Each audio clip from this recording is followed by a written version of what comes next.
I'm quitting my new job as a truck driver. Submitted to r/nosleep by Dead Harpy. I am fairly new to the whole truck driving experience. I took up this lifestyle a meager 6 months ago after I suffered an excruciating 10-year gig at a health insurance call center. With this new driving job, I typically transport auto mechanic parts statewide. The job pays fairly well for my humble lifestyle as a bachelor and grants me an adventure with every route. The past 6 months have been so liberating compared to the 9-to-5 hellhole that gradually chipped away at my sanity. I couldn't take another second of sitting in that suffocating cubicle without going absolutely psychotic or strangling myself with my headset cord. The open road was the savior of my soul. I spent every day traveling somewhere new in my own truck and blasting my own music. Long gone were the constant hums of countless telephones ringing and the mundane chatter of soulless office consultants. I have been able to explore the nooks of my state, and I've met interesting characters during these travels. Despite the liberation that truck driving delivers, after this latest journey, I am ready to hang my hat and leave this industry altogether. You see, this last route took me along a desolate old dirt road out in the boony outskirts of Amarillo, Texas. The delivery started as any other. I was to transport custom automobile parts to a receiving facility in the heart of Amarillo. With my departure beginning in Fort Worth, I had quite an extensive drive ahead through the monotonous plains of Texas. The drive was unremarkable and lengthy. I drove through numerous boony towns that consisted of rusted buildings and dilapidated streets. The interstate highways offered no saving grace from the dull drive. Vast brown plains extended on either side of my truck while mesquite trees folded over themselves, starved for a drop of water. Dried tumbleweeds skittered alongside the dry breeze as if in an effort to escape the scorched earth. This pattern of monotony persisted until I reached about 70 miles outside of my destination. Twinkling stars danced along the night sky's horizon as the brights of my headlights illuminated the vacant two-way road ahead. It had been over an hour since a vehicle had sped past my truck at the mile marker labeled 140.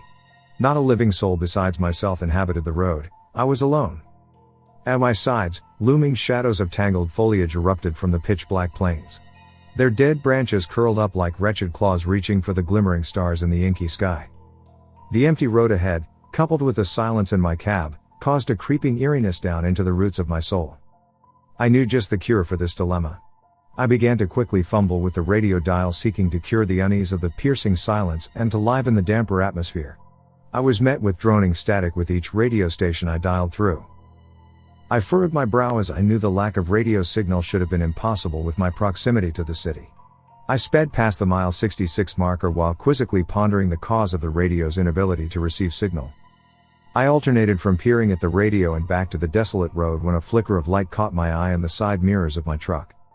The pinprick of a single headlight shone through the immense darkness behind me. Finally, I thought, a motorcyclist embarking on a late-night cruise will relieve my perturbed spirit. I sighed a breath of relief as the loneliness began to dissipate from my racing mind. I turned off the radio and refocused my attention to the long stretch of road ahead. I peeked back at my side mirrors to check on my lone companion. My breath caught in my dry throat.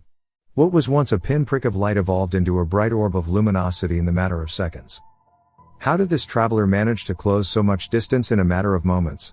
Their figure was still obscured by the cloak of darkness, but their headlight was rapidly intensifying as they sped forward. I slowed my speed to allow the traveler to bypass my truck. I glanced back to my left side mirror to discover the motorcyclist was now maintaining a healthy distance behind my truck. My heart stopped as, upon closer inspection, all of my previous presumptions of this person were immediately rendered false. This was no motorcyclist at all, in fact, it was a bicyclist. How in the hell did this pedaled means of locomotion move so damn fast?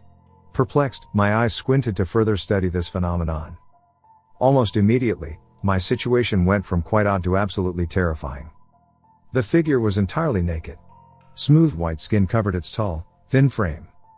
Impossibly long, crooked arms extended from the handlebars of the bicycle. Pointed elbows jutted outwards towards the dark sky as enormous claws gripped at the bike's handles. The person's legs were too long for its body. Its sharp knees projected outwards, meeting its wretched elbows. The figure was proportionately comical. I mean, its body was just too damn tall compared to the bicycle's petite frame. Its face was the most horrifying of all. It was entirely smooth and devoid of both eyes and a nose. White skin stretched over its hollow eye sockets all the way down to a sharp spear-like chin. However, an incredibly wide mouth extended to where its ears should have been. Rows of jagged teeth, similar to a shark's, decorated an impossibly broad smile. It pedaled with a merry tempo, slowly zigzagging while its long limbs slide past each other in a disgusting dance. I floored the gas pedal. My heart pounded as the truck's engine roared with all of the horsepower it could muster. I could see the bike's headlight fade into a minuscule ball of light as the distance between us speedily increased. I exhaled the trapped air from my lungs as the figure disappeared from view. An anxious sweat slithered down the goosebumps on neck as my heart strained to regain a regular rhythm. What the hell was that thing? My mind anxiously pondered. My truck regained a much more legal speed as the adrenaline began its decline from my body. My eyes captured another mile marker along the side of the barren road. Mile 66. Hell no. No, no, no. This mile marker should be long gone. I know that I passed it long before that creature made its appearance. I had no choice but to press forward. What other option did I have?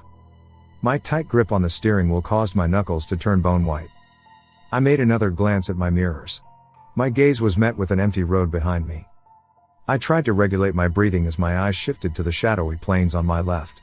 What I witnessed almost caused me to swerve off the road. That forsaken creature was pedaling right beside my truck. Its smile was so damn wide that the top half of its head caved towards its backside.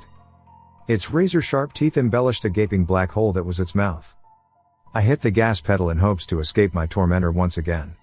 Except this time, it kept up to speed. Its long spindly limbs appeared as if they were in overdrive, scissoring up and down with intense extortion. Its head tilted up to the sky as if laughing at my pathetic efforts to escape. Up, down, up and down went its honed legs as it maintained speed with the acceleration of my truck. My breathing intensified, and my heart thudded with what was only raw fear. I quickly shifted my eyes to the right side of the road. Mile marker 66 reappeared once more. I released a guttural wail. As if in mockery, the entity began to cheerily zigzag its bicycle in delight of my panic. Its frenzied pedaling persisted as I tried to escape. What the fuck do you want from me? Leave me the hell alone. I screamed at the top of my lungs whilst hot tears streamed down my quivering face. The creature shook its white head to the sky, letting out a silent laugh of pleasure. Suddenly, it slowed its speed to a lazy stride, as if taking a casual ride out of leisure. I accelerated once more, and the figure faded from view. I cried. I cried like a babe cries for its mother. Why was this happening to me? Why was I the victim of such torment? What was that thing? Now, I'm not much of a believer of the paranormal, but I'm definitely reconsidering my worldview once I reach Amarillo. I slowed as another mile marker made its way into view. Mile 66. My heart dropped as I continued the only direction I could go. Onward. This continued for several minutes as I sped forward. As my truck crept over a low hill, my despise awaited on the other side. The creature was casually bicycling forward, now in front of me. How it had managed to bypass my truck without my notice was beyond me. I had thrown out all logic and reason many miles ago. The creature slowly spun its head to look at me. Its body was still facing forward. Its mouth stretched into that terribly insane smile. Suddenly, it bellowed the screech of a banshee. My blood ran as cold as ice. However, I quickly devised a plan. If my fate was to suffer in this purgatory, I did not want my tormentor to exist in this hell alongside me. I pounded the gas pedal with all of my strength and raced forward. This only made the creature smile wider. My heart pounded so hard I thought it would burst in a bloody heap from my chest. Closer. Closer. Ahead was another marker, mile 49. Closer. Oh my God, please work. My truck collided with my assailant. Its thin, wiry body entangled upon itself as it hit my windshield. A collision of thuds could be heard atop my cab. I screeched to a halt. I put my truck in park and exited. The creature's bicycle lay in front of my truck. Its wheels were bent over themselves, like a dying roach curling in death's wake. I slowly paced towards the back of my truck and peered behind the cargo bed. The creature lay mutilated in the road. It was a broken mess of limbs, cracked in all unnatural directions. I peeked at its face. Even in death, its wide, razor-sharp smile pointed to the sky, having a final laugh. I started to hear cracking. The bastard wasn't dead. Its limbs began to fumble for stability. It snapped its neck, and its horrifying grin met my eyes. I wasted no time. I sprinted back to my truck and floored the gas. In my mirror, The creature began to crawl upside down on all broken limbs. It scrambled like a black widow ready to capture its prey. It gave one last piercing screech from its terrible mouth as I left that creature in the dust. I drove for what felt like hours. The road lay vacant as the black plains began to be sprinkled with scattered house lights. I passed a sign once more. Amarillo, 25 miles. I was free. I made it to Amarillo not long after. I delivered my shipment and phoned my boss immediately and gave my resignation. I have no idea what happened on that forsaken night. I don't know what that creature was. What I do know is that I am scarred beyond repair. I sincerely hope the call center will take me back.